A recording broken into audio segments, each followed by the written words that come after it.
This is the Bat Flip Podcast. Now, here's your host, Damien, David, and Matt. What's up, everybody? Welcome in to another season preview here on the Bat Flip Podcast. I am Matt. I'm here with Damien today. We're going to talk today about the Colorado Rockies, who have the second lowest World Series odds. We're going to go ahead and order by the odds for the World Series. Um, yeah, it's going to be a good discussion, hopefully, on the Colorado Rockies. Damien, how are you doing today? I'm doing great. As of recording this today, the Dodgers made another move on my side, so I'm Yeah. excited for that. We'll talk about that more on Monday's episode here, but doing good and getting ready for the season preview here. Our first one I think went pretty well. We're getting pretty good feedback on that first episode already. So if you guys haven't seen the White Sox one, go check that one out. But yeah, we're doing well. Yeah, just quickly before we get to the meat of this episode here, the Colorado Rockies, their organization has been it's been interesting in the way that it's been very differently run. We can put it that way from a Yeah. lot of other organizations. They haven't really embraced a full-on rebuild in the past, but they also haven't really spent a ton of money. They've really kind of struggled with just having middling position player rosters and then randomly supplementing it with somebody like a Chris Bryant signing. And it just hasn't really worked out for them. And they also just have the issues with developing pitching. So this is an org where we'll get into it here in a second on what they've done this offseason and then what they've got for this coming up season. But long term with this org, what do you think about the Rockies? Just kind of like the state that they're in right now. I mean, they're in such a bad state the way that they're just ran. The owner doesn't give them enough, real money to really play with things outside of the one random splash signing that he gives them every so once in a while. But then he refuses to allow them to trade people as well. Like they weren't allowed to trade off Trevor Story before he hit free agency. They weren't allowed to trade off Nolan Arenado before he requested the trade at that point. Like they just they aren't given enough resources to really do well for themselves regardless of that. Plus they play in probably the most toughest division in baseball at Yeah. this moment. um like I feel really bad because we were talking over the show. Like I really wish the Rockies were better, like a better ran organization, a better product on the field for these fans, because the fans, they are super loyal. Rocktober is something that's Oh very yeah. real when it's there. um, but they're just not given ever enough with that. But yeah, this organization is just, it's in a real precarious spot, and until either they get new ownership or they get a better GM or something that understands how to navigate within the rules, or things that are set from this ownership, I just don't see them going anywhere except the bottom of this division. Yeah, I'm with you on that. I guess moving on, we can, kind of good transition here. The additions and subtractions they made kind of reflect what you were just talking about. We're looking at just kind of some of these small signings that are just kind of like, I don't know, major league 1 year deals, depth, bringing in waiver claims, trading cash for guys. And then, there's subtractions. They lost a bunch of guys. None of them were really all that big of a deal, but, we'll talk about a couple of them being guys that were at least interesting, or and also a star player for them for a long time, who had tailed off at the end of his career, but he was still there. I guess with the additions, we can start with they added Kyle Farmer, who's a been a decent big league shortstop for his career. He can play really anywhere on the infield. Um, he's going to be kind of more of a utility guy for them, I think, come off their bench. But, he was a solid ad for really cheap. They brought in Austin Nola on a minor league deal. I thought that was worth putting in here just because their catching situation behind Jacob Stallings is kind of weird. Austin Nola is a guy that they brought in. Maybe he makes the big league roster. They brought in Tyro Estrada on a 1 year deal. He's definitely a guy that has had some good seasons in the past. Had a really, really rough season in 2024. But in the past, he's put up good numbers before when he was with the Giants. Jimmy Herget, uh, kind of an interesting reliever, I guess. He can throw. He's got a really interesting breaking ball. And then Owen Miller, the guy they brought in via trade, that's been a pretty good platoon guy at times for when he was with the Guardians. Damien, what do you think of these additions they've made? Yeah, I think Kyle Farmer's an interesting one. He's like you said, you mentioned he's been a solid major leaguer for a while. Um, I like the way he generally plays. I think he's going to be a good veteran for this team with a lot of young infielders. You know, like you have Tovar who's up there who got a big run this last year. You got Abdel Amador that's probably going to come up and have some run somewhere up there as well. Michael Toglia, you know, is another big time prospect for them at first base. So I think Farmer being within that, he's a good veteran for people to kind of learn behind. Um, you know, Ostanola, we'll see what happens there. You know, they do have some other interesting catching situation. Like, I would probably rather have Hunter Goodman and Drew Romo get shots before Ostanola here. Like, he really doesn't add anything to this team. Tyro Estrada, he's a guy who's super interesting. Like you mentioned, he had a couple good years in San Francisco, but kind of really fell off this last year. Um, he's a guy that they got for relatively cheap. It's actually kind of interesting because this deal is, even though it was like 20 something days ago, technically hasn't even been officially announced yet. Um, but I think he's another solid kind of second base option there for gives them some bridge for Amador, especially after we'll talk about what they did moving off of their second baseman that they had for a long time already. But you know, Jimmy Herget, you can never have too many pitchers in general, and then there's an added factor into that: you can never have too many pitchers in Colorado. Yeah. Um, so that's just an interesting thing. Owen Miller is probably the most intriguing one for me of why they basically did this, especially given Kyle Farmer, Tyro Estrada. Like Owen Miller is really a utility first, second base option, maybe some third, but you kind of seem to have that filled with Toglia, Amador, Estrada now, Farmer, plus Ryan McMahon. Like I I don't really see the fit for him there, but this is kind of what we're talking about, the limited budget that they've been given with. And these guys are interesting, but it doesn't really give them anything like too much to really work with. Yeah, I'm with you. You know, you're looking at their subtractions. You know, that it's hard to say exactly how impactful their losses were from the offseason. They lost Peter Lambert, Dakota Hudson, Jake Cave. Those guys were just kind of, you know, replacement level guys that they lost the free agency. Charlie Blackman retired. That's one that was definitely a big deal for the organization. He was the last guy from their last competitive teams who was still there, at least on the position player side. Kyle Freeland was on a couple of, and Herman Marquez were on a couple of postseason teams, but on their position player side, out of the Charlie Blackman, Nolan Arenado, Trevor Story, you know, those teams, he's the last one, and he retired. Had a great career. I don't know how impactful that's going to be this year. I mean, he had tailed off by the end of his career to where he was still okay, but he wasn't really that much more than a one-win player. Daniel Bard, he was a guy who really showed some promise a couple years ago out of the bullpen, but had really struggled since. Had some injuries and some other off the field, you know, like mental health things that he was dealing with. And then the one that really hurts to me, and you can probably talk more about him, but Brendan Rodgers. You know, this is somebody who was picked in the top 5 in the draft, was a hugely hyped prospect. And he came up and he hasn't stayed healthy really, but I mean, when he's played, he's just not been that good. I mean, he's been okay.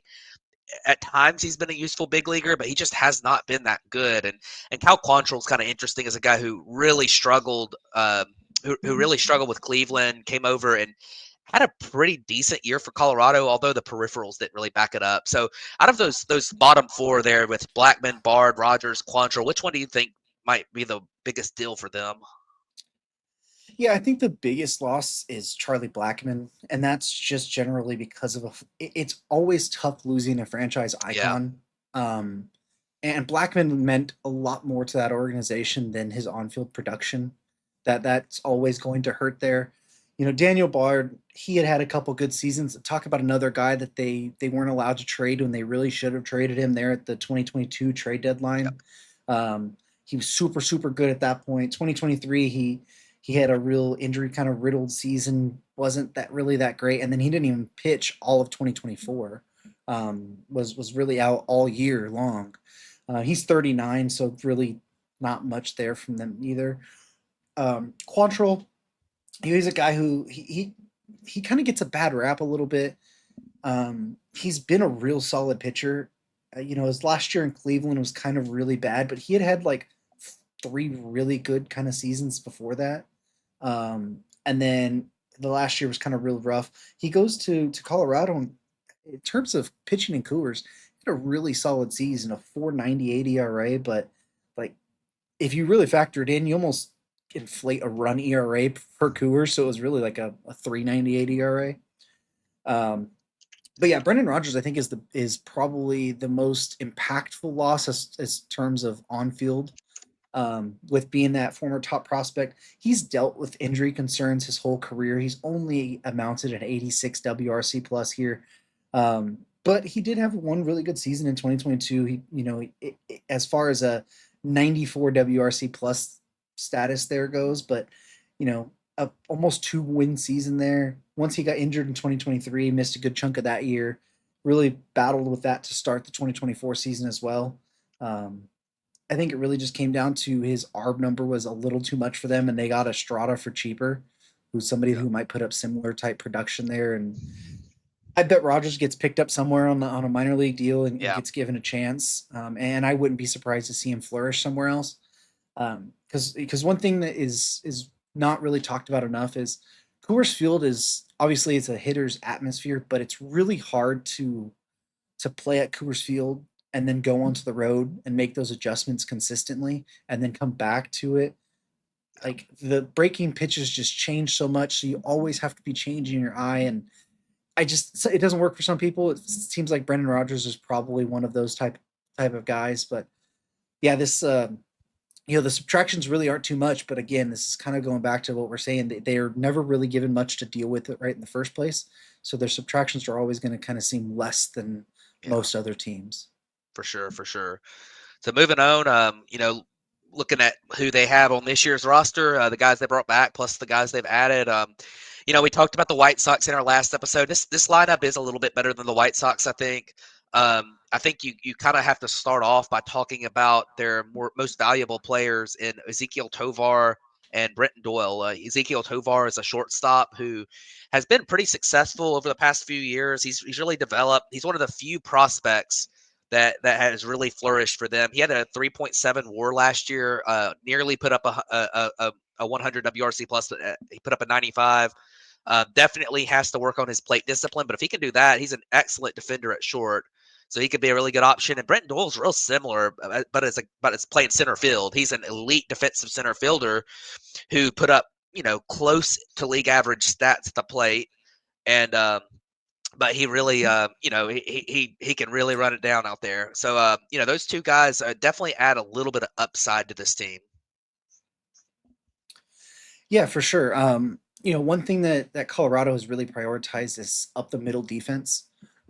With Doyle being there in center field, Tovar both elite defensively. Estrada's a really good defensive player there too. There's some also thought that Abdel Amador, who could potentially Yeah, get that spot this year. He's a former shortstop, moved to second base, good defender as well. Ryan McMahon, elite defensive third yeah, baseman. Jacob Stallings is one of the better, decently. Um, that's where I'm looking for. Like he's well known as more of a defensive level catcher. Um, so they've tried to prioritize up the middle defense there, yeah, and they've done really well. It's just the bats haven't always came around the right way. But if Tovar can help his plate discipline and Doyle, if he just continues his production, we've seen him rise the last couple years. He was almost a league average hitter this last year. If he's just able to notch that up a little bit more, I mean, you're talking about a almost a 4.5, 5-win player if he gets even like a little bit to league average, if not a little above league average style bat. yeah, for sure. And a couple other interesting guys here.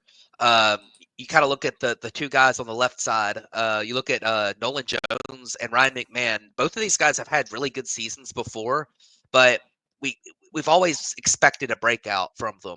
Like over the last 2 or 3 years, we've expected Ryan McMahon to break out, but he just never has. And Nolan Jones had a little bit of a breakout season and took a step back last year. So for Omayan, I'm really not a huge believer in Nolan Jones. I know a lot of people still like him, but I've always liked Ryan McMahon. I think he could be a solid player for them. So, what do you think of those two guys this year? And do you think one of those guys really takes a step forward?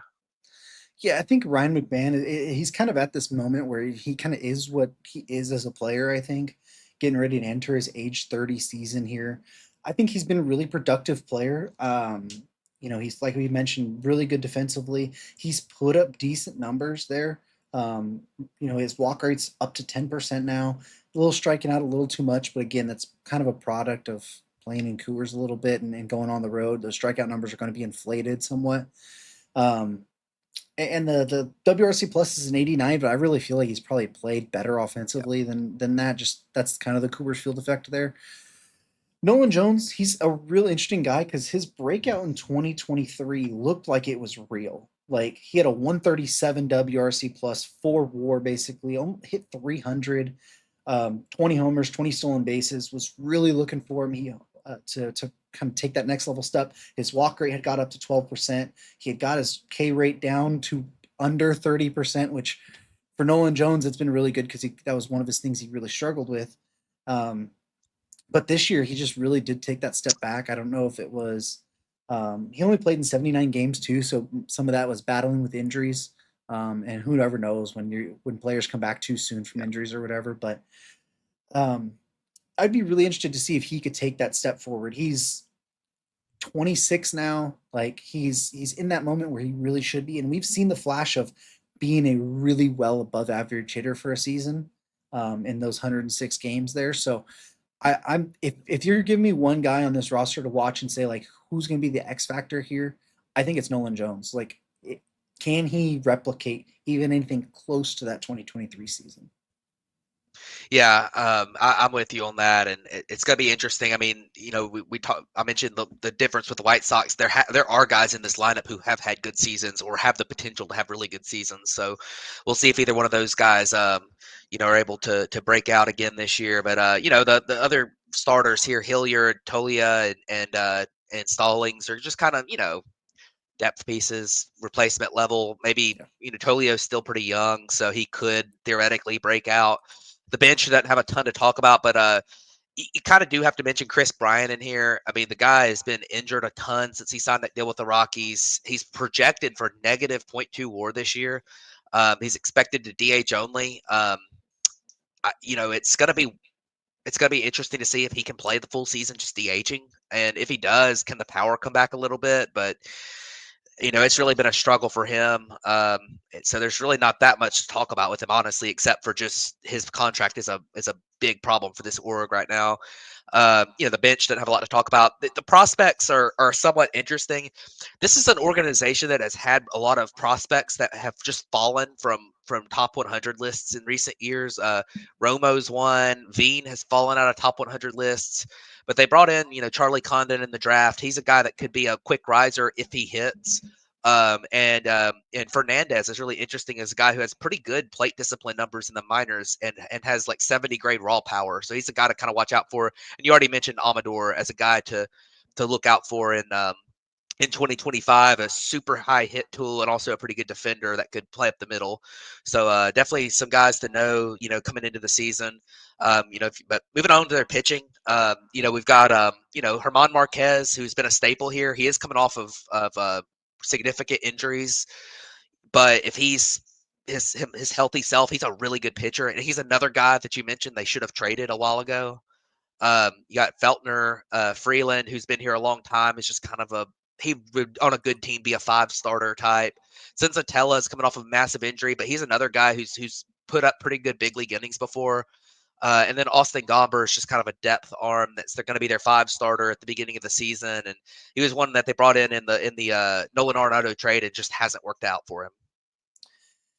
Yeah, it's unfortunate. I thought Gomber had a higher ceiling than what he Yeah, I was did really too. given.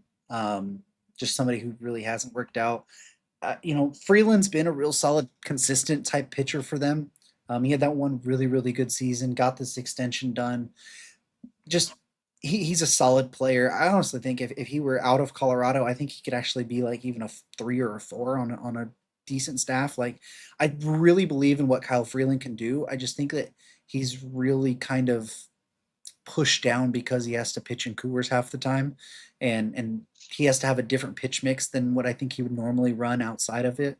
Um, but I think it really comes down to Marquez and Senzatella, both guys who have had really good careers before pitching in Colorado, both coming off of major surgeries, made it back at the end of last year, and they weren't able to really show much. I think Sensatella pitched in like 3 games, and Marquez was like only 1 game, I think, or it was a relatively low number for either one. So looking at this pitching staff, if Marquez, Feltner, Freeland, Sensatella, Gomber are the guys that start 80% of their games per se, um, I think it's a decent starting pitching staff, honestly. Yeah, I'm with you. I think their pitching staff is a tiny bit underrated. You got to remember the name's Chase Dolander as well, who is in Double A. But he's a college arm that's could probably move quickly for them. He's the number 15 prospect on Fangraphs in the top 100 right now. And then another guy that just put on here. There's not a ton of pitching prospects for this team right now, but Jordy Vargas is kind of an interesting guy. He didn't pitch last year with injury, but his stuff and his grades on prospect lists are they really like him. So if he comes back healthy, he could be a quick riser for them too. I don't know if he'll be in the big leagues this year, but he's probably worth mentioning. Looking at their bullpen, there's just not a ton to talk about with this bullpen. Tyler Kinley is going to be their closer. He was not great last year. He had a 6.19 ERA, but he did have good strikeout stuff. More than a strikeout per inning. It's pretty nice. Um, you know, there's just not a whole lot to talk about here. Seth Halverson was kind of interesting last year. He's a guy who was a top prospect for them. He's pretty young, so he's somebody to kind of look out for a little bit. He only pitched in 12 innings last year, but they were really good 12 innings for them. Victor Vodnik's kind of interesting. He throws really hard. Justin Lawrence has had a good season in the past. So just a few guys to keep an eye on here. The Rockies' hope this year is that one of these guys has a good season and they can trade. They can trade them. But of course, you never know with the Rockies if they actually do trade them. Yeah. Yeah, one name that we didn't put on here that I I doubt it's likely that he comes up this year, but which just would be another kind of interesting one because it would be a real fast mover as well, is Brody Brecht. He was Yes, the I should have put him on here. 38th overall pick this last year from Iowa. He's been touted as somebody who could be a fast riser in general. He didn't pitch in Associated Ball after he was drafted this last season, which I find pretty interesting. Yeah. So it's going to be his first game action in the major leagues in probably spring training here. So I don't know if he would get up this year, but I think there's an outside shot that he might, which would be another interesting name there as well. But yeah, I mean, the like you said, the hope is that some of these guys be good and that they're given the ability to trade them. Yeah. I think Vodnik, Lawrence, they're a couple interesting type guys. Kinley had a decent season going on, and he got blown up a couple times. I know one time against LA, he got really blown up there in Colorado. So I think there's some interesting pieces, but again, it's interesting for the Colorado Rockies. It's not interesting for a good team. Right. So, just before we move on, two more guys to mention: Jeff Criswell, Jake Bird, and then a third one, and Jimmy Herget need to be mentioned because they'll probably be in the big leagues a lot, but we don't have to talk more about them. They have had some level of success in the big leagues before. All three of those guys have. But moving on to the outlook here for 2025, the odds, which are via DraftKings, the over under win total 60 and a half. So, Damien, what do you think of the over under win total? You taking the over or under? So I am going to take the under here. And this isn't a direct thing against the Colorado Rockies. I think this is a point of what division they're in, being part of this, having to face the Dodgers, the Padres, the Diamondbacks, and the Giants, who all seem to be going for it, all seem to be teams that are either going to be, fighting for a playoff spot in some way or another here. I think it's just really tough for the Rockies. Like I think if they were in a different division, like if they were in the AL Central or something like that, maybe even NL Central, I probably would take the over here. But I think playing in the NL West makes me think they're probably going to lose over 102 games this next year. Yeah, I'm really torn on this, but I think that line is really close. They won 61 games last year, so I mean, I really think that line's close. I think the Padres probably take a little bit of a step back this year in the division. The Giants probably take a bit of a step forward.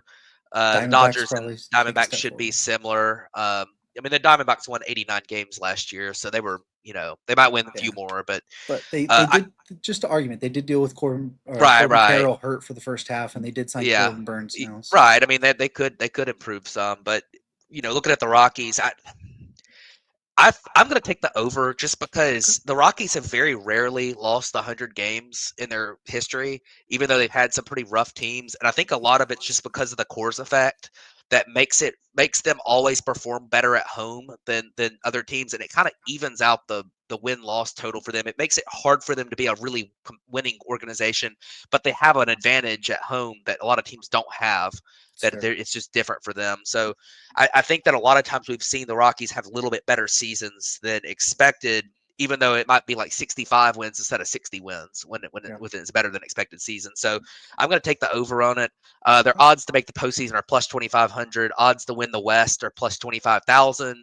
Odds to win the World Series are plus 40,000, which is actually tied with the White Sox for the lowest. Probably just because the division is going to be so tough here that getting through that division is going to be impossible for them. So definitely a team to a team that's in kind of in flux right now. They're kind of just stagnant. There's not a great farm system, not a great major league product right now. So hopefully they can hit on some draft picks and maybe get a few of these guys that they've brought in on these 1 year deals and bring get some trade pieces back for them and and we'll see if they're able to start taking some steps forward here this year. So Damien, you got any more thoughts on the Colorado Rockies this year? No, I mean, I think we pretty much summed it up. I think they're in a tough spot being in the division they're in. I think they're in a tough spot with the restrictions they've been given roster wise from and financially from their owner. And I think that's pretty much all you can say about them.